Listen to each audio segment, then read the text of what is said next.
بسم الله الرحمن الرحيم. ألف لام ميم. ذلك الكتاب لا ريب فيه هدى للمتقين الذين يؤمنون بالغيب ويقيمون الصلاة ومما رزقناهم ينفقون والذين يؤمنون بما أنزل إليك وما أنزل من قبلك وبالآخرة هم يوقنون أولئك على هدى من ربهم وأولئك هم المفلحون. إن الذين كفروا سواء عليهم أأنذرتهم أم لم تنذرهم لا يؤمنون. ختم الله على قلوبهم وعلى سمعهم وعلى أبصارهم غشاوة ولهم عذاب عظيم. ومن الناس من يقول آمنا بالله وباليوم الآخر وما هم بمؤمنين يخادعون الله والذين آمنوا وما يخدعون إلا أنفسهم وما يشعرون. في قلوبهم مرض فزادهم الله مرضا ولهم عذاب أليم بما كانوا يكذبون. وإذا قيل لهم لا تفسدوا في الأرض قالوا إنما نحن مصلحون ألا إنهم هم المفسدون ولكن لا يشعرون. وإذا قيل لهم آمنوا كما آمن الناس قالوا أنؤمن كما آمن السفهاء ألا إنهم هم السفهاء ولكن لا يعلمون. وإذا لقوا الذين آمنوا قالوا آمنا وإذا خلوا إلى شياطينهم قالوا إنا معكم إنما نحن مستهزئون الله يستهزئ بهم ويمدهم في طغيانهم يعمهون. أولئك الذين اشتروا الضلالة بالهدى فما ربحت تجارتهم وما كانوا مهتدين. مثلهم كمثل الذي استوقد نارا فلما ضاءت ما حوله ذهب الله بنورهم وتركهم في ظلمات لا يبصرون صم بكم عمي فهم لا يرجعون. أو كصيب من السماء فيه ظلمات ورعد وبرق يجعلون أصابعهم في آذانهم من الصواعق حذر الموت والله محيط بالكافرين. يكاد البرق يخطف أبصارهم كلما ضاء لهم مشوا فيه وإذا أظلم عليهم قاموا ولو شاء الله لذهب بسمعهم وأبصارهم إن الله على كل شيء قدير. يا أيها الناس اعبدوا ربكم الذي خلقكم الذين من قبلكم لعلكم تتقون الذي جعل لكم الأرض فراشا والسماء بناء وأنزل من السماء ماء فأخرج به من الثمرات رزقا لكم فلا تجعلوا لله أندادا وأنتم تعلمون. وإن كنتم في ريب مما نزلنا على عبدنا فأتوا بسورة من مثله وادعوا شهداءكم من دون الله إن كنتم صادقين فإن لم تفعلوا ولن تفعلوا فاتقوا النار التي وقودها الناس والحجارة أعدت الكافرين. وبشر الذين آمنوا وعملوا الصالحات أن لهم جنات تجري من تحتها الأنهار كلما رزقوا منها من ثمرة رزقا قالوا هذا الذي رزقنا من قبل وأتوا به متشابها ولهم فيها أزواج مطهرة وهم فيها خالدون. إن الله لا يستحيي أن يضرب مثلا ما بعوضة فما فوقها فأما الذين آمنوا فيعلمون أنه الحق من ربهم وأما الذين كفروا فيقولون ماذا أراد الله بهذا مثلا يضل به كثيرا ويهدي به كثيرا وما يضل به إلا الفاسقين الذين ينقضون عهد الله من بعد ميثاقه ويقطعون ما أمر الله به أن يوصل ويفسدون في الأرض أولئك هم الخاسرون. كيف تكفرون بالله وكنتم أمواتا فأحياكم ثم يميتكم ثم يحييكم ثم إليه ترجعون. هو الذي خلق لكم ما في الأرض جميعا ثم استوى إلى السماء فسواهن 7 سماوات وهو بكل شيء عليم. وإذ قال ربك للملائكة إني جاعل في الأرض خليفة قالوا وتجعل فيها من يفسد فيها ويسفك الدماء ونحن نسبح بحمدك ونقدس لك قال إني أعلم ما لا تعلمون. وعلم آدم الأسماء كلها ثم عرضهم على الملائكة فقال أنبئوني بأسماء هؤلاء إن كنتم صادقين قالوا سبحانك لا علم لنا إلا ما علمتنا إنك أنت العليم الحكيم. وقال يا آدم أنبئهم بأسمائهم فلما أنبأهم بأسمائهم قال ألم أقل لكم إني أعلم غيب السماوات والأرض وأعلم ما تبدون وما كنتم تكتمون. وإذ قلنا للملائكة اسجدوا لآدم فسجدوا إلا إبليس أبى واستكبر وكان من الكافرين. وقلنا يا آدم اسكن أنت وزوجك الجنة وكلا منها رغدا حيث شئتما ولا تقربا هذه الشجرة فتكونا من الظالمين. فأزلهما الشيطان عنها فخرجهما مما كان فيه وقلنا اهبطوا بعضكم لبعض عدو ولكم في الأرض مستقر ومتاع إلى حين فتلقى آدم من ربه كلمات فتاب عليه إنه هو التواب الرحيم. قلنا اهبطوا منها جميعا فإما يأتينكم مني هدى فمن تبع هدايا فلا خوف عليهم ولا هم يحزنون والذين كفروا وكذبوا بآياتنا أولئك أصحاب النار هم فيها خالدون. يا بني إسرائيل اذكروا نعمتي التي أنعمت عليكم وأوفوا بعهدي أوفي بعهدكم وإياي فارهبون. وآمنوا بما أنزلت مصدقا لما معكم ولا تكونوا أول كافر به ولا تشتروا بآياتي ثمنا قليلا وإياي فاتقون. ولا تلبسوا الحق بالباطل وتكتموا الحق وأنتم تعلمون وأقيموا الصلاة وآتوا الزكاة واركعوا مع الراكعين. أتأمرون الناس بالبر وتنسون أنفسكم وأنتم تتلون الكتاب أفلا تعقلون. واستعينوا بالصبر والصلاة وإنها لكبيرة إلا على الخاشعين الذين يظنون أنهم ملاقو ربهم وأنهم إليه راجعون. يا بني إسرائيل اذكروا نعمتي التي أنعمت عليكم وأني فضلتكم على العالمين واتقوا يوما لا تجزي نفس عن نفس شيئا ولا يقبل منها شفاعة ولا يؤخذ منها عدل ولا هم ينصرون. وإذ نجيناكم من آل فرعون يسومونكم سوء العذاب يذبحون أبناءكم ويستحيون نساءكم وفي ذلكم بلاء من ربكم عظيم. وإذ فرقنا بكم البحر فأنجيناكم وأغرقنا آل فرعون وأنتم تنظرون. وإذ واعدنا موسى 40 ليلة ثم اتخذتم العجل من بعده وأنتم ظالمون ثم عفونا عنكم عنكم من بعد ذلك لعلكم تشكرون وإذ آتينا موسى الكتاب والفرقان لعلكم تهتدون وإذ قال موسى لقومه يا قوم إنكم ظلمتم أنفسكم باتخاذكم العجل فتوبوا إلى بارئكم فاقتلوا أنفسكم ذلكم خير لكم عند بارئكم فتاب عليكم إنه هو التواب الرحيم وإذ قلتم يا موسى لن نؤمن لك حتى نرى الله جارة فأخذتكم الصاعقة وأنتم تنظرون ثم بعثناكم من بعد موتكم لعلكم تشكرون وظللنا عليكم الغمام وأنزلنا عليكم المن والسلوى كلوا من طيبات ما رزقناكم وما ظلمونا ولكن كانوا أنفسهم يظلمون وإذ قلنا ادخلوا هذه القرية فكلوا منها حيث شئتم رغدا وادخلوا الباب سجدا وقولوا حطة نغفر لكم خطاياكم وسنزيد المحسنين فبدل الذين ظلموا قولا غير الذي قيل لهم فأنزلنا على الذين ظلموا رجزا من السماء بما كانوا يفسقون وإذ استسقى موسى لقومه فقلنا اضرب بعصاك الحجر فانفجرت منه 12 عينا قد علم كل أناس مشربهم كلوا واشربوا من رزق الله ولا تعثوا في الأرض مفسدين وإذ قلتم يا موسى لن نصبر على طعام واحد فادع لنا ربك يخرج لنا مما تنبت الأرض من بقلها وقثائها وفومها وعدسها وبصلها قال تستبدلون الذي هو أدنى بالذي هو خير اهبطوا مصرا فإن لكم ما سألتم وضربت عليهم الذلة والمسكنة وباءوا بغضب من الله ذلك بأنهم كانوا يكفرون بآيات الله ويقتلون النبيين بغير الحق ذلك بما عصوا وكانوا يعتدون إن الذين آمنوا الذين هادوا والنصارى والصابئين من آمن بالله واليوم الآخر وعمل صالحا فلهم أجرهم عند ربهم ولا خوف عليهم ولا هم يحزنون وإذا أخذنا ميثاقكم ورفعنا فوقكم الطور خذوا ما آتيناكم بقوة واذكروا ما فيه لعلكم تتقون ثم توليتم من بعد ذلك فلولا فضل الله عليكم ورحمته لكنتم من الخاسرين ولقد علمتم الذين اعتدوا منكم في السبت فقلنا لهم كونوا قردة خاسئين فجعلناها نكالا لما بين يديها وما خلفها موعظة للمتقين وإذ قال موسى لقومه إن الله يأمركم أن تذبحوا بقرة قالوا وتتخذنا هزوا قال أعوذ بالله أن أكون من الجاهلين قالوا ادع لنا ربك يبين لنا ما هي قال إنه يقول إنها بقرة لا فارض ولا بكر عوان بين ذلك فافعلوا ما تؤمرون قالوا ادع لنا ربك يبين لنا ما لونها قال إنه يقول إنها بقرة صفراء فاقع لونها تسر الناظرين قالوا ادع لنا ربك يبين لنا ما هي إن البقرة تشابه علينا وإنا إن شاء الله لمهتدون قال إنه يقول إنها بقرة لا ذلول تثير الأرض ولا تسقي الحرث مسلمة لا شية فيها قالوا الآن جئت بالحق فذبحوها وما كادوا يفعلون وإذ قتلتم نفسا فادارأتم فيها والله مخرج ما كنتم تكتمون فقلنا اضربوه ببعضها كذلك يحيي الله الموتى ويريكم آياته لعلكم تعقلون ثم قست قلوبكم من بعد ذلك فهي كالحجارة أو أشد قسوة وإن من الحجارة لما يتفجر منه الأنهار وإن منها لما يشقق فيخرج منه الماء وإن منها لما يهبط من خشية الله وما الله بغافل عما تعملون أفتطمعون أن يؤمنوا لكم وقد كان فريق منهم يسمعون كلام الله ثم يحرفونه من بعد ما عقلوا وهم يعلمون وإذا لقوا الذين آمنوا قالوا آمنا وإذا خلا بعضهم إلى بعض قالوا وتحدثونهم بما فتح الله عليكم ليحاجوكم به عند ربكم أفلا تعقلون أولا يعلمون أن الله يعلم ما يسرون وما يعلنون ومنهم أميون لا يعلمون الكتاب إلا أماني وإنهم إلا يظنون فويل للذين يكتبون الكتاب بأيديهم ثم يقولون هذا من عند الله ليشتروا به ثمنا قليلا فويل لهم مما كتبت أيديهم وويل لهم مما يكسبون وقالوا لن تمسنا النار إلا أياما معدودة قل اتخذتم عند الله عهدا فلن يخلف الله عهده أم تقولون على الله ما لا تعلمون بلى من كسب سيئة وأحاطت به خطيئته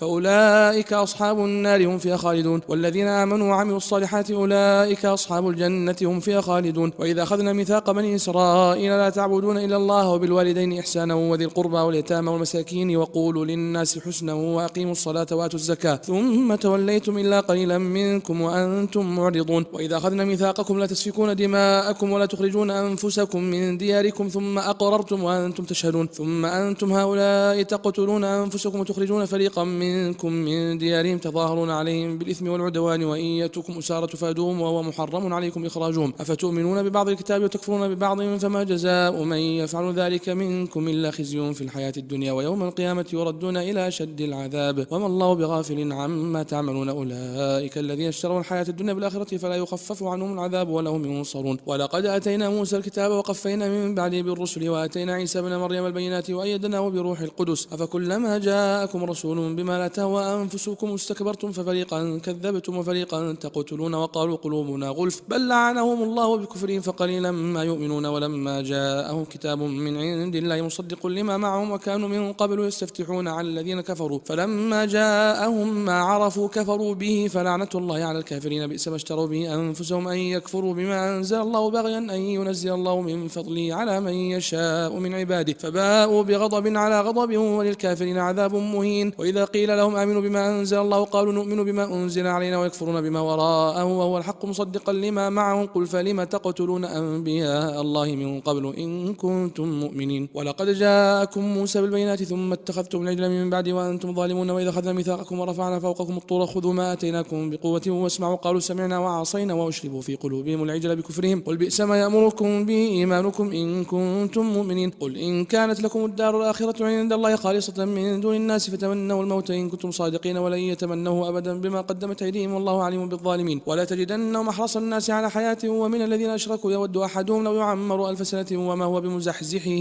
من العذاب أن يعمر والله بصير بما يعملون قل من كان عدوا لجبريل فإنه نزله على قلبك بإذن الله مصدقا لما بين يديه وهدى وبشرى للمؤمنين من كان عدوا لله وملائكته ورسله وجبريل وميكال فإن الله عدو للكافرين ولقد أنزلنا إليك آيات بينات وما يكفر بها إلا الفاسقون وكلما عاهدوا عهدا نبذه فريق منهم بل أكثرهم لا يؤمنون ولما جاءهم رسول من عند الله مصدق لما معهم نبذ فريق من الذين أوتوا الكتاب كتاب الله وراء ظهورهم كأنهم لا يعلمون واتبعوا ما تتلو الشياطين على ملك سليمان وما كفر سليمان ولكن الشياطين كفروا يعلمون الناس السحر وما أنزل على الملكين ببابل هاروت وماروت وما يعلمان من أحد حتى يقول إنما نحن فتنة فلا تكفر فيتعلمون منهما ما يفرقون به بين المرء وزوجه وما هم بضارين به من أحد إلا بإذن الله ويتعلمون ما يضرهم ولا ينفعهم ولقد علموا لمن اشتراه ما له في الآخرة من خلاق ولبئس ما شروا به أنفسهم لو كانوا يعلمون ولو أنهم آمنوا واتقوا لمثوبة من عند الله خير لو كانوا يعلمون يا أيها الذين آمنوا لا تقولوا راعنا وقولوا انظرنا واسمعوا للكافرين عذاب أليم ما يود الذين كفروا من أهل الكتاب ولا المشركين أن ينزل عليكم من خير من ربكم والله يختص برحمته من يشاء والله ذو الفضل العظيم ما ننسخ من آية أو ننسها نأتي بخير منها ومثلها ألم تعلم أن الله على كل شيء قدير ألم تعلم أن الله له ملك السماوات والأرض وما لكم من دون الله من ولي ولا نصير أم تريدون أن تسألوا رسولكم كما سئل موسى من قبل ومن يتبدل الكفر بالإيمان فقد ضل سواء السبيل ود كثير من أهل الكتاب لو يردونكم من بعد إيمانكم كفارا حسدا من عند أنفسهم من بعد ما تبين لهم الحق فاعفوا واصفحوا حتى يأتي الله بأمره إن الله على كل شيء قدير وأقيموا الصلاة وآتوا الزكاة وما تقدموا لأنفسكم من خير تجدوه عند الله إن الله بما تعملون بصير وقالوا لن يدخل الجنة إلا من كان هودا أو نصارى تلك أمانيهم قل هاتوا برهانكم إن كنتم صادقين بلى من أسلم وجهه لله وهو محسن فله أجره عند ربه ولا خوف عليهم ولا هم يحزنون وقالت اليهود ليست النصارى على شيء وقالت النصارى ليست اليهود على شيء وهم يتلون الكتاب كذلك قال الذين لا يعلمون مثل قولهم فالله يحكم بينهم يوم القيامة فيما كانوا فيه يختلفون ومن أظلم ممن منع مساجد الله أن يذكر في اسمه وسعى في خرابها أولئك ما كان لهم أن يدخلوها إلا خائفين لهم في الدنيا خزي ولهم في الآخرة عذاب عظيم ولله المشرق والمغرب فأينما تولوا فثم وجه الله إن الله واسع عليم وقالوا اتخذ الله ولدا سبحانه بل له ما في السماوات والأرض كل له قانتون بديع السماوات والأرض وإذا قضى أمرا فإنما يقول له كن فيكون وقال الذين لا يعلمون لولا يكلمنا الله أو تأتينا آية كذلك قال الذين من قبلهم مثل قولهم تشابهت قلوبهم قد بينا الآيات لقوم يوقنون إنا أرسلناك بالحق بشيرا ونذيرا ولا تسأل عن أصحاب الجحيم ولن ترضى عنك اليهود ولا النصارى حتى تتبع ملتهم قل إن هدى الله هو الهدى ولئن اتبعت أهواءهم بعد الذي جاءك من العلم ما لك من الله من ولي ولا نصير الذين آتيناهم الكتاب يتلونه حق تلاوته أولئك يؤمنون به ومن يكفر به فأولئك هم الخاسرون يا بني إسرائيل اذكروا نعمتي التي أنعمت عليكم وأني فضلتكم على العالمين واتقوا يوما لا تجزي نفس عن نفس شيئا ولا يقبل منها عدل ولا تنفعها شفاعة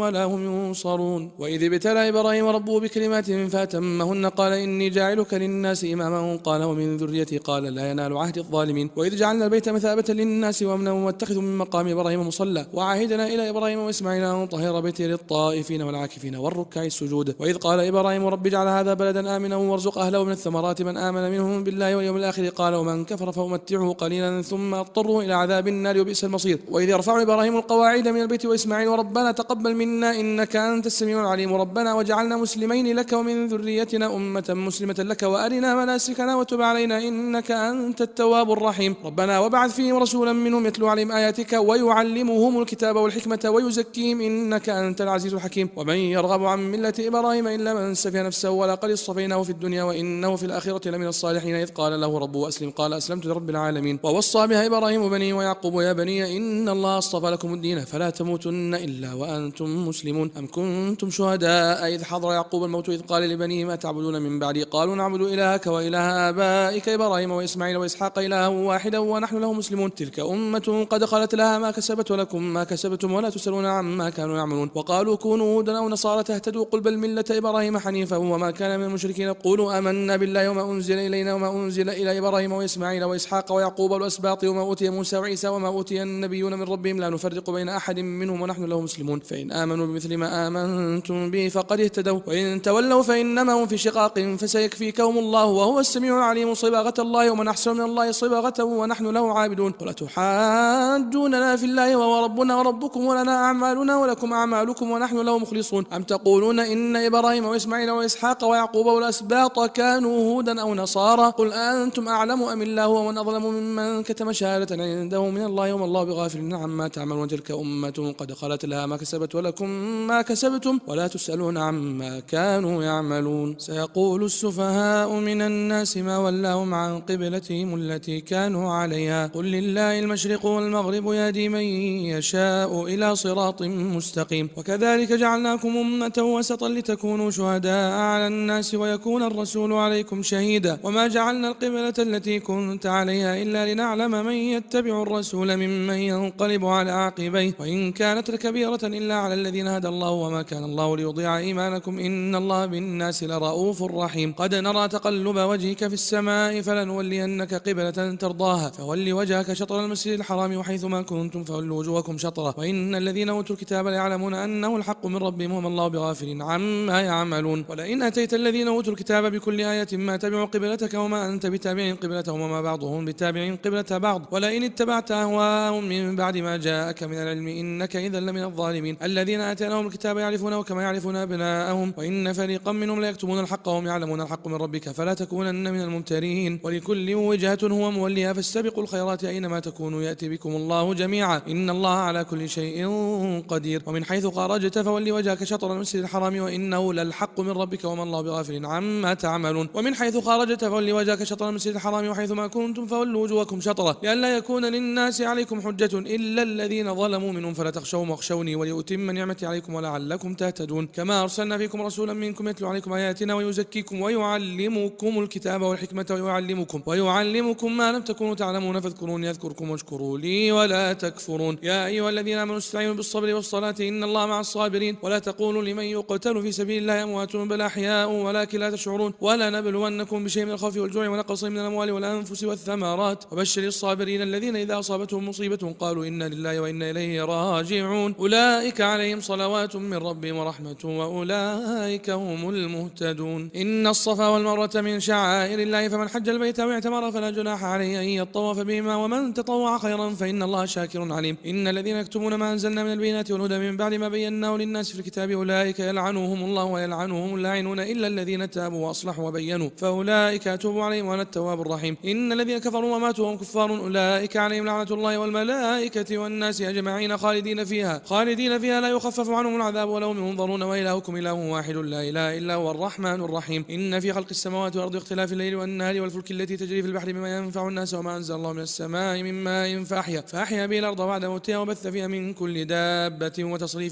وتصريف الرياح والسحاب المسخر بين السماء والأرض لآيات لقوم يعقلون. ومن الناس من يتخذ من دون الله أندادا يحبونهم كحب الله والذين آمنوا أشد حبا لله ولو يرى الذين ظلموا إذ يرون العذاب أن القوة لله جميعا وأن الله شديد العذاب. إذ تبرأ الذين اتبعوا من الذين اتبعوا ورأوا العذاب وتقطعت بهم الأسباب وقال الذين اتبعوا لو أننا نكرة فنتبرأ منهم كما تبرأوا منا كذلك يريهم الله أعمالهم حسرات عليهم وما هم بخارجين من النار. يا أيها الناس كلوا مما في الأرض حلالا طيبا ولا تتبعوا خطوات الشيطان إنه لكم عدو مبين إنما يأمركم بالسوء والفحشاء وأن تقولوا على الله ما لا تعلمون. وإذا قيل لهم اتبعوا ما أنزل الله قالوا من نتبع ما ألفينا عليه آباءنا ولو كان آباؤهم لا يعقلون شيئا ولا يهتدون. ومثل الذين كفروا كمثل الذي ينعق بما لا يسمع إلا دعاء ونداء صم بكم عمي فهم لا يعقلون. يا أيها الذين آمنوا كلوا من طيبات ما رزقناكم واشكروا لله إن كنتم إياه تعبدون. إنما حرم عليكم الميتة والدم ولحم الخنزير وما أهل به لغير الله فمن اضطر غير باغ ولا عاد فلا إثم عليه إن الله غفور رحيم. إن الذين يكتمون ما أنزل الله من الكتاب ويشترون به ثمنا قليلا أولئك ما يكون في بطونهم إلا النار ولا يكلمهم الله يوم القيامة ولا يزكيهم ولهم عذاب أليم. أولئك الذين اشتروا الضلالة بالهدى والعذاب بالمغفرة فما أصبرهم على النار ذلك بأن الله نزل الكتاب بالحق وإن الذين اختلفوا في الكتاب لفي شقاق بعيد. ليس البر أن تولوا وجوهكم قبل المشرق والمغرب ولكن البر من آمن بالله واليوم الآخر والملائكة والكتاب والنبيين وآتى المال على حبه ذوي القربى واليتامى والمساكين والمساكين وابن السبيل والسائلين وفي الرقاب وأقام الصلاة وآتى الزكاة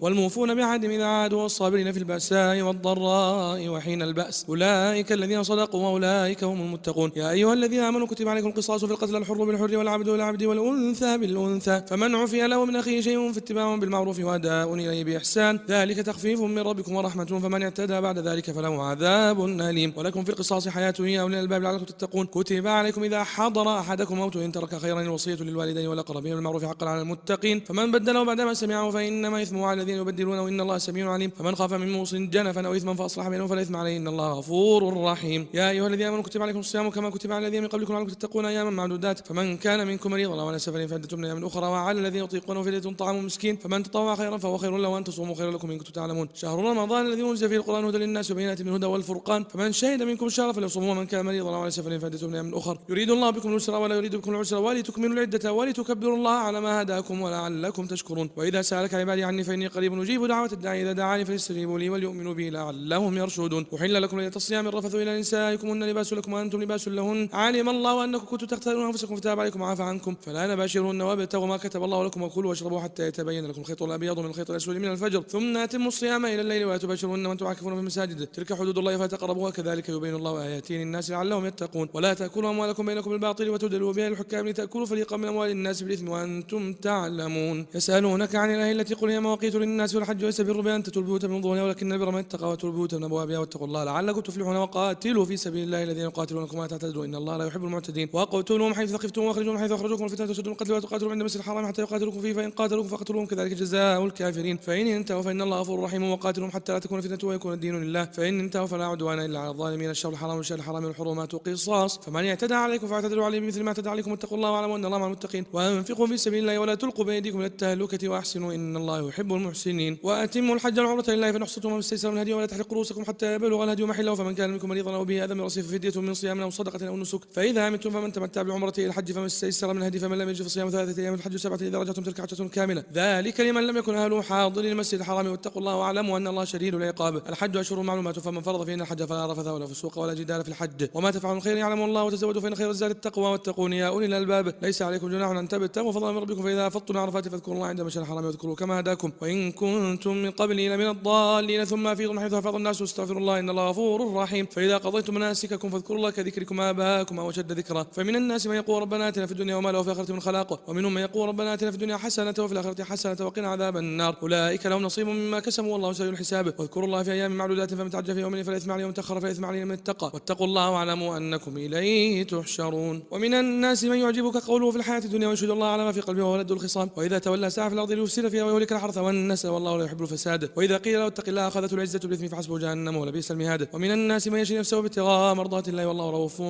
بالعباد. يا أيها الذين آمنوا ادخلوا في السلم كافة ولا تتبعوا خطوات الشيطان إنه لكم عدو مبين. فإن زللتم من بعد ما جاءتكم البينات فاعلموا أن الله عزيز حكيم. هل ينظرون إلا يأتيهم الله في ظلال من الغمام والملائكة وقضي الأمر وإلى الله ترجع الأمور. سل بني إسرائيل كما آتيناهم من آية بينة ومن يبدل نعمة الله من بعد ما جاءته فإن الله شديد العقاب. زين للذين كفروا حياة الدنيا ويسخرون من الذين آمنوا والذين اتقوا فوقهم يوم القيامة والله يرزق من يشاء بغير حساب. كان الناس أمة واحدة فبعث الله نبينا مبشرين ومنذرين وأنزل معهم الكتاب الحق ليحكم بين الناس فيما اختلفوا فيه وما اختلف فيه الذي أوتوا من بعد ما جاءتهم البينات بغيا بينهم فهدى الله الذين آمنوا لما اختلفوا فيه من الحق بإذنه والله يهدي من يشاء إلى صراط مستقيم. أم حسبتم أن تدخلوا الجنة ولما يأتكم مثل الذين خلوا من قبلكم مستهم البأساء والضراء وزلزلوا حتى يقول الرسول والذين آمنوا معه متى نصر الله ألا إن نصر الله قريب. يسألونك ماذا ينفقون قل ما أنفقتم خيرا فللوالدين والأقربين واليتامى والمساكين وابن السبيل وما تفعلوا من خير فإن الله به عليم. كتب عليكم القتال وهو كره لكم وعسى أن تكرهوا شيئا وهو خير لكم وعسى أن تحبوا شيئا وهو شر لكم والله يعلم وأنتم لا تعلمون. يسألونك عن الشهر الحرام قتال فيه قل قتال فيه كبير وصد عن سبيل الله وكفر به والمسجد الحرام وإخراج أهله منه كبر عند الله وفتنة وكبر من القتل ولا يزالون يقاتلونكم حتى يردوكم عن دينكم إن استطاعوا ومن يرتد منكم عن دينه فيمت وهو كافر فأولئك حبطت أعمالهم في الدنيا والآخرة وأولئك أصحاب النار هم فيها خالدون. إن الذين آمنوا والذين هاجروا وجاهدوا في سبيل الله أولئك يرجون رحمة الله والله غفور رحيم. يسألونك عن الخمر والميسر قل فيهما إثم كبير ومنافع للناس وإثمهما أكبر من نفعهما ويسألونك ماذا ينفقون قل العفو كذلك يبين الله لكم الآيات لعلكم تتفكرون في الدنيا والآخرة. ويسألونك عن اليتامى قل إصلاح لهم خير وإن تخالطون فإخوانكم والله يعلم المفسد المصلح ولو شاء الله لعنتكم إن الله عزيز حكيم. ولا تنكحوا المشركات حتى يؤمنن ولا أمة مؤمنة خير من مشركة ولا عجبتكم ولا تنكحوا المشركين حتى يؤمنوا ولا عبد مؤمن خير من مشرك ولا عجبكم أولئك يدعون إلى النار والله يدعو إلى الجنة والمغفرة بإذنه ويبين آياته للناس لعلهم يتذكرون. يسألونك عن المحيض قل هو أذى فاعتزلوا النساء في المحيض ولا تقربوهن حتى يطهرن فإذا تطهرن فأتوهن من حيث أمركم الله إن الله يحب التوابين ويحب المتطهرين نساؤكم حرث لكم فأتوا حرثكم أن شئتم قدموا لأنفسكم واتقوا الله واعلموا أنكم ملاقوه وبشر المؤمنين ولا تجعلوا الله عرضة لأيمانكم أن تبروا وتتقوا وتصلحوا بين الناس والله سميع عليم لا يؤاخذكم الله باللغو في أيمانكم ولكن يؤاخذكم بما كسبت قلوبكم والله غفور حليم للذين يؤلون من نسائهم تربص 4 أشهر فإن فاءوا فإن الله غفور رحيم وإن عزموا الطلاق فإن الله سميع عليم والمطلقات يتربصن بأنفسهن 3 قروء ولا يحل لهن أن يكتمن ما خلق الله في أرحامهن إن كن يؤمن بالله واليوم الآخر وبعولتهن أحق بردهن في ذلك إن أرادوا إصلاحا ولهن مثل الذي عليهن بالمعروف وللرجال عليهن درجة والله عزيز حكيم الطلاق مرتان فإمساكم بمعروف أو تسريح بإحسان ولا يحل لكم أن تأخذوا مما آتيتموهن شيئا إلا يخاف ألا يقيم حدود الله فإن خفتم ألا يقيم حدود الله فلا جناح عليهما فيما افتدت به تلك حدود الله فلا تعتدوها ومن يتعد حدود الله فأولئك هم الظالمون فإن طلقها فلا تحل له من بعد حتى تنكح زوجا غيره فإن طلقها فلا جناح عليهما أن يتراجعا إن ظنا أن يقيم حدود الله وتلك حدود الله يبينها لقوم يعلمون وإذا طلقتم النساء فبلغن أجلهن فامسكوهن بمعروف أو سرحوهن بمعروف ولا تمسكوهن ضرارا لتعتدوا ومن يفعل ذلك فقد ظلم نفسه ولا تتخذوا آيات الله هزوا واذكروا نعمة الله عليكم وما أنزل عليكم الكتاب بالحكمة يعظكم به واتقوا الله واعلموا أن الله بكل شيء عليم وإذا طلقتم النساء فبلغن أجلهن فلا تعضلوهن أن ينكحن أزواجهن إذا تراضوا بينهم بالمعروف ذلك يوعظ به من كان منكم يؤمن بالله واليوم الآخر ذلكم أزكى لكم وأطهر والله يعلم وأنتم لا تعلمون والوالدات يرضعن أولادهن حولين كاملين لمن أراد يتم الرضاعة وعلى المولود له رزقهن وكسوتهن بالمعروف لا تكلف نفس إلا وسعها لا تضار والدة بولدها ولا مولود له بولده وعلى الوارث مثل ذلك فإن أراد فصالا عن تراض منهما وتشاور فلا جناح عليهما وإن أردتم أن تسترضعوا أولادكم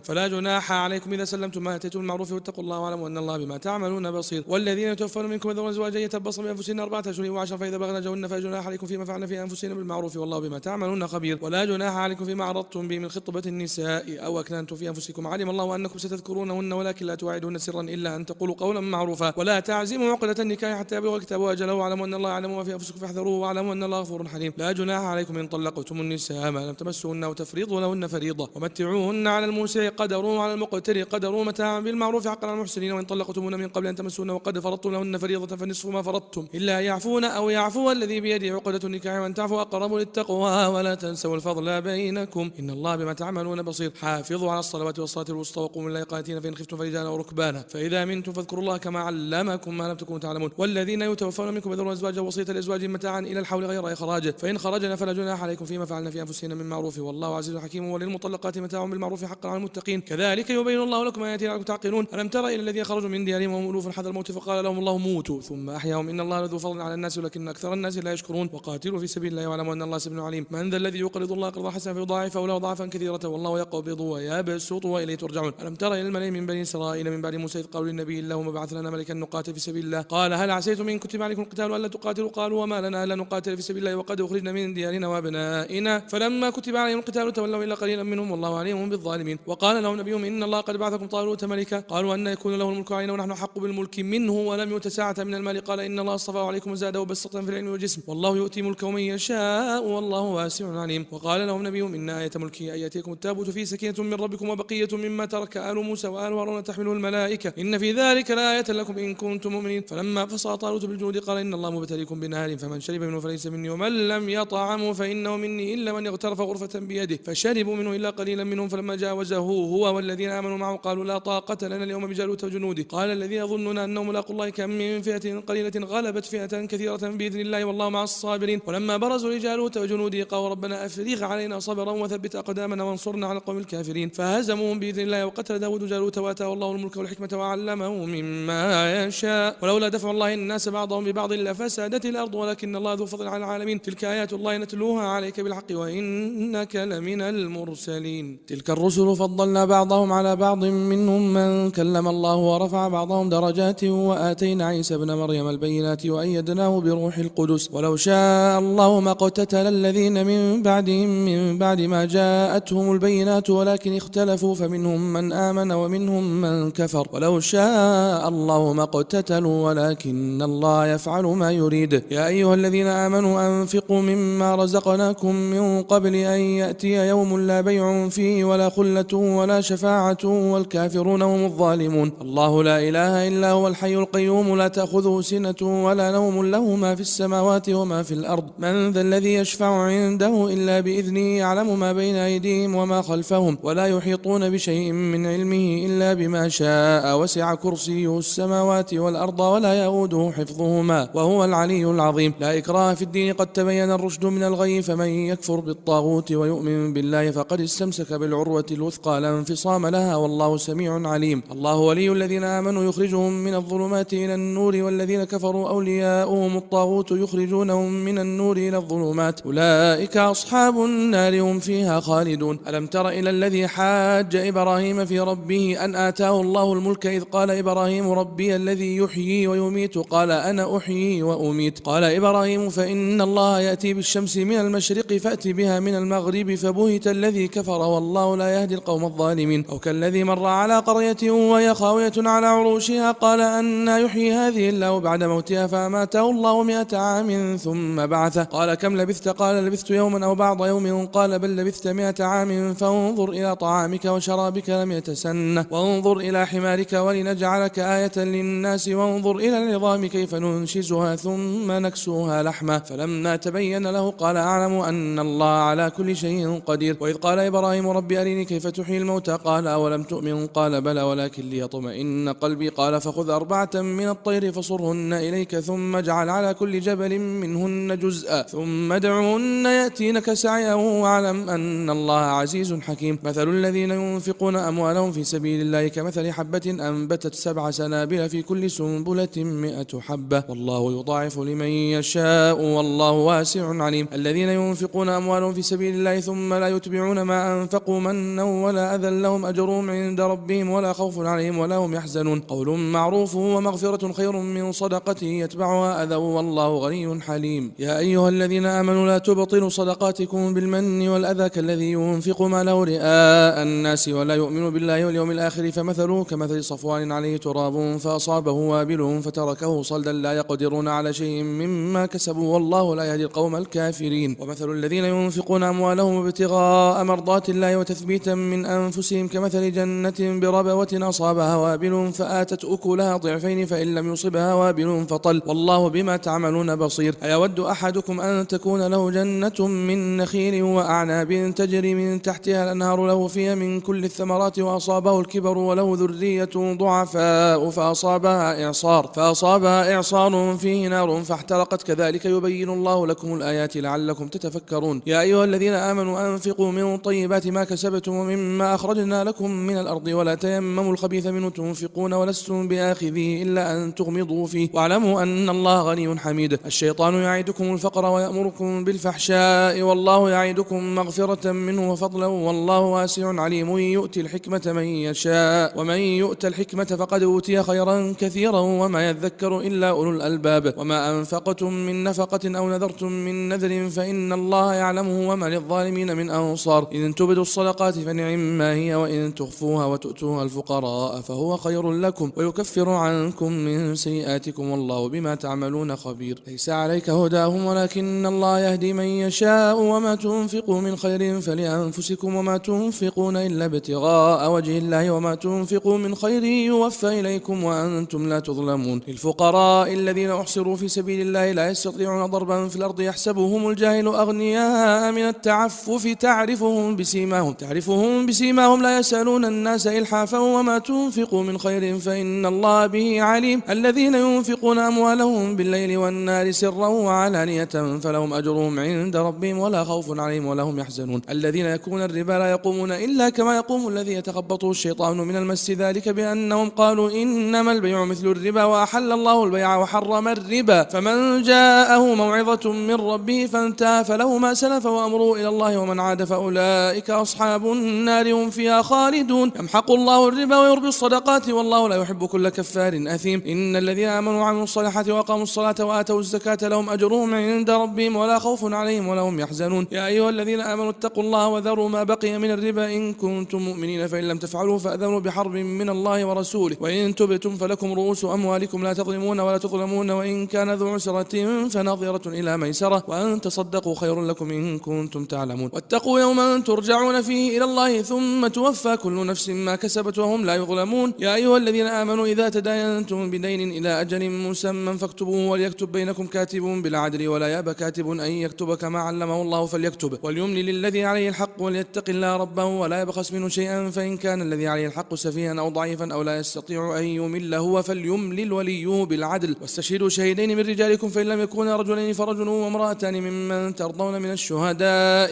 أن تضل إحداهما فتذكر إحداهما الأخرى، ولا يأبى الشهداء إذا ما دعوا ولا تسأموا أن تكتبوا صغيرا أو كبيرا إلى أجل ذلكم أقسط عند الله وأقوم للشهادة وأدنى ألا ترتابوا إلا أن تكون تجارة حاضرة تديرونها بينكم فليس عليكم جناح ألا تكتبوها، وأشهدوا إذا تبايعتم ولا يضار كاتب ولا شهيد، وإن تفعلوا فإنه فسوق بكم واتقوا الله ويعلمكم الله والله بكل شيء عليم. وإن كنتم على سفر ولم تجدوا كاتبا فرهان مقبوضة، فإن أمن بعضكم بعضا فليؤدي الذي اؤتمن أمانته وليتق الله ربه ولا تكتموا الشهادة ومن يكتمها فإنه آثم قلبه والله بما تعملون عليم. لله ما في السماوات وما في الأرض، وإن تبدوا ما في أنفسكم أو تخفوا يحاسبكم به الله فيغفر لمن يشاء ويعذب من يشاء والله على كل شيء قدير. آمن الرسول بما أنزل إليه من ربه والمؤمنون كل آمن بالله وملائكته وكتبه ورسله لا نفرق بين أحد من رسله وقالوا سمعنا وأطعنا غفرانك ربنا وإليك المصير. لا يكلف الله نفسا إلا وسعها لها ما كسبت وعليها ما اكتسبت ربنا لا تؤاخذنا إن نسينا وأخطأنا ربنا ولا تحمل علينا إصرا كما حملته على الذين من قبلنا ربنا ولا تحملنا ما لا طاقة لنا به واعف عنا واغفر لنا وارحمنا أنت مولانا فانصرنا على القوم الكافرين.